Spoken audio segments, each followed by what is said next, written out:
Let's face it, TNA is a sinking ship. The figureheads are feuding in public, many wrestlers are considering leaving or have already left, and WWE is circling them like a shark for their tape library. While it's possible that WWE will sign some of their talent, we feel safe in saying that these individuals won't step foot in WWE. Here are 10 TNA employees who won't sign with WWE. Tyrus. The dancing giant formerly known as Brodus Clay was, for all his faults, an entertaining mid-card act in WWE. When he went to TNA in 2014, Clay found new life, but it's unlikely he would find rebirth once again in WWE. Firstly, Tyrus is 43 years old, no spring chicken by any means. Secondly, WWE seemingly did everything they could do with Tyrus in his 5 years with the company. Unlikely that they would come up with more. Gregory Helms.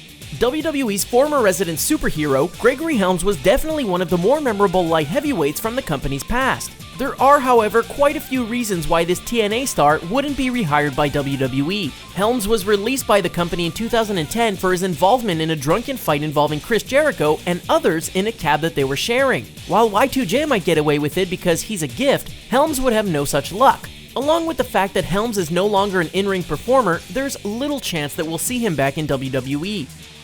The Pope. In WWE's bastardized version of ECW, Elijah Burke was one of their new recruits they wished to make into a star. Despite their best efforts, Burke got lost in the shuffle and shuffled off to TNA, where he became the Pope. After the initial hype of his debut petered out, the Pope would toil in TNA's mid-card and eventually settle into the role of the worst commentator in wrestling today. Yeah, worse than WWE's commentators. With the founder of McMahonism at the helm, WWE does not need this Pope. Josh Matthews.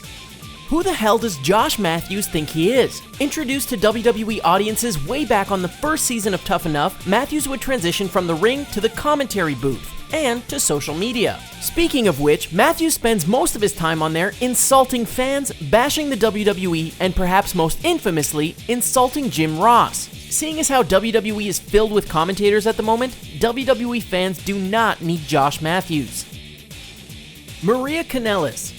While I'm sure most fans would love to see Maria Kanellis back on WWE television, there's a couple of things making this return very unlikely. Upon her release from the company, Kanellis wasn't exactly too keen on keeping her bridges with WWE. In interviews, she's taken shots at Randy Orton and, more importantly, the Bella Twins. She's called them immature and also claimed that they blocked her from returning to WWE in 2013. Bashing the Bella Twins, considering their pull, isn't a good way to sign with WWE. Mike Bennett. Mike Bennett is straddled with a curse and a blessing. The blessing? He's married to the gorgeous as hell Maria Kanellis. The curse? He's married to the gorgeous as hell Maria Kanellis. Because of Kanellis' heat with some people inside of WWE, it's unlikely that either WWE or Bennett would want to work together. While he is one of TNA's better heels, don't expect him to be turning up on Raw or SmackDown, good as he might be. Bobby Lashley.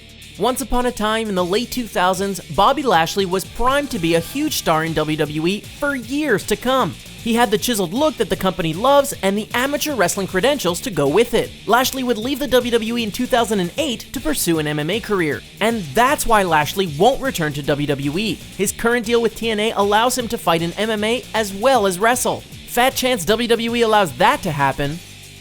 Bram.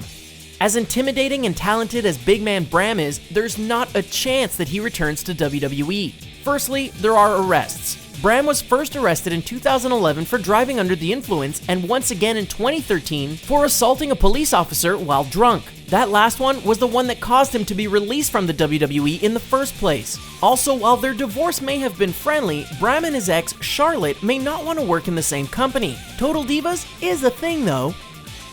Gail Kim.